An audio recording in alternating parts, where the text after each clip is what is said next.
Tonight, the historic sequel, President Trump and Ukraine's President Zelenskyy back at the White House. President Trump, sir, your message to the people of Ukraine as world leaders gather here today.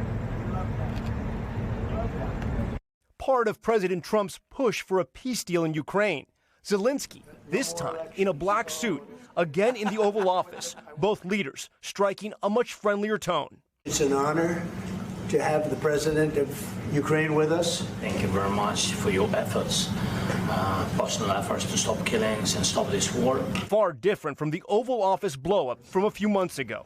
You got to be more thankful, because let me tell you, you don't have the cards. Today, President Trump saying he's optimistic. People are being killed, and we want to stop that. So I would not say it's the end of the road. No, I think we have a good chance of doing it.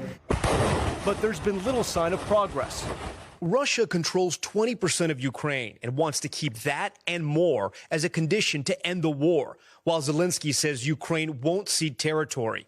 Inside the White House, Trump and Zelenskyy looking at a map of Ukraine. Zelenskyy saying he wants U.S. security guarantees. What guarantees do you need from President Trump to be able to make a deal? Is it American troops, intelligence, equipment? What is it? Everything.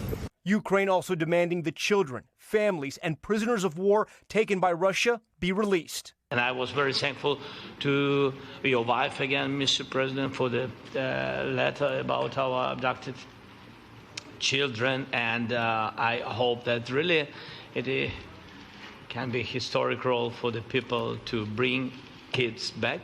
President Trump today was pressed, would those security guarantees include U.S. troops? The president not ruling it out, but saying Europe will carry most of the burden. Could that involve U.S. troops? Would you roll that out in the future? We'll let you know that maybe later today. We're meeting with 7 great leaders of great countries also, and we'll be talking about that. They'll all be involved. They are first line of defense because they're there. They're Europe, but we're going to help them out also. In a dramatic show of force, Mr. Trump inviting several European leaders to that later meeting with Zelenskyy, who sounded hopeful. I think that we had very good conversation with President Trump. Very good. And it really was the best one, maybe the best one will be in the future. Zelenskyy saying he would support a trilateral meeting with him, President Trump, and Putin, who, despite the push for peace, launched another deadly drone strike on an apartment building in Ukraine. Still, President Trump heard on a hot mic late today. You can see him talking to French President Emmanuel Macron, appearing to say, quote, as crazy as it sounds, he thinks Putin wants to make a deal for him. I think he wants to make a deal. I think he wants to make a deal for me. You understand? As crazy as it sounds. Macron and other European leaders praising Trump's efforts, but publicly calling for a ceasefire before any meeting with Putin. Your idea to ask for a truce or a ceasefire, at least to stop the killings, as we discussed, is a necessity.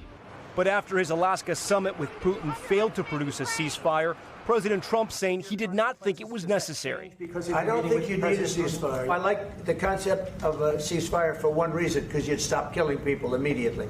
But we can work a deal where we're working on a peace deal while they're fighting. And revealing he would call Putin later today.